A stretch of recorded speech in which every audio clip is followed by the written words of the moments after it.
This week on the Retirement Quick Tips podcast, I'm sharing with you 40 life lessons I've learned in my 40 years living on this earth.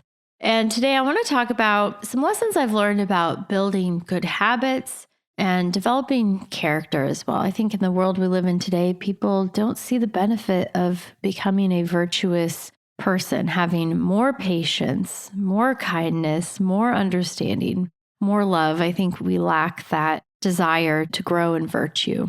So, speaking of patience, one of the things that I've learned over the last 40 years is that I am way more impatient than I realize. I really have to work hard at staying cool, calm, collected at all times and try not to let anything disturb my peace. That is a very tall order. I tend to be fairly impatient, especially dealing with kids constantly. Like, it's a lot of overstimulation and overwhelm when you have three people trying to talk to you at one time, all with different needs, talking over each other. I mean, this happens all the time. And my natural inclination is to be like, shut up, everybody, shut up. Just let me think, but I have to be like, oh, hold on a second, sweetie, and like focus one person at a time. And I have to constantly like recenter myself because I just really want to go off the deep end. That is just one of those things. It's so hard to put into practice. I work at being more patient constantly, and I feel like it is a really uphill battle. And truthfully, having 4 kids, having any kids, honestly, exposes character flaws like impatience, and it's a constant struggle. But I'm working on it because when I am patient, I am so much more at peace. And I tend to have better and more positive interactions with those that I love, because it's generally the people who are closest to me that I tend to be more impatient with, especially my kids. So working on that. Second thing is I really like things a certain way. I'm very type A, and it is very hard for me to adjust. If you tell me today we're doing this, this, and this, and we have to deviate from that plan in some way, it upsets me. And it used to be way worse. Like, I used to have, when I was younger, if like something changed, I would have like a full-on tantrum. I'll make plans for things, even down to the lighting in our house. Like, I'm a big lighting person, so I don't like to use a lot of overhead lights. I like to use a lot of lamps. One time my husband bought some new light bulbs because we were out and he bought the wrong kind. And I was like, no. We cannot use this. It needs to be soft white. Why did you buy like the daylight bulbs? And it was like, no, these have to go back. I like to be in control, and it's really hard for me. But I also, I like things a certain way.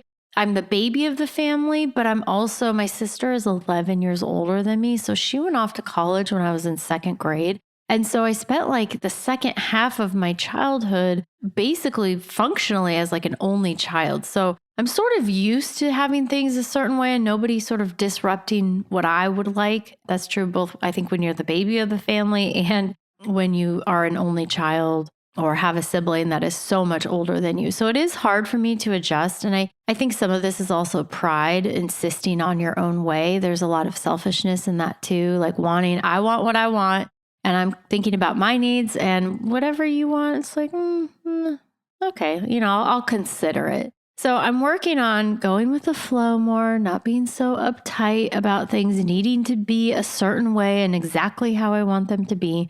But it is a continuous uphill battle against my natural way of existing in this world.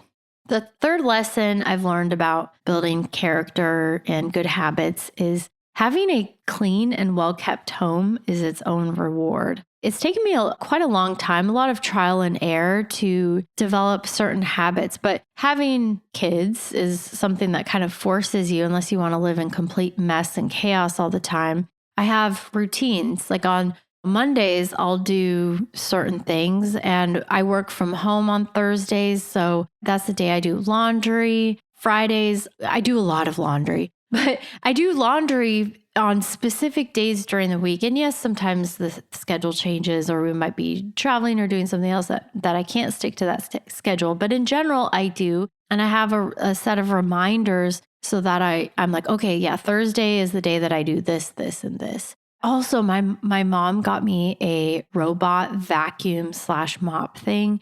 And that has been amazing because every night I have it set on a schedule, and it cleans up the kitchen and it sweeps the kitchen. It takes maybe 25 minutes.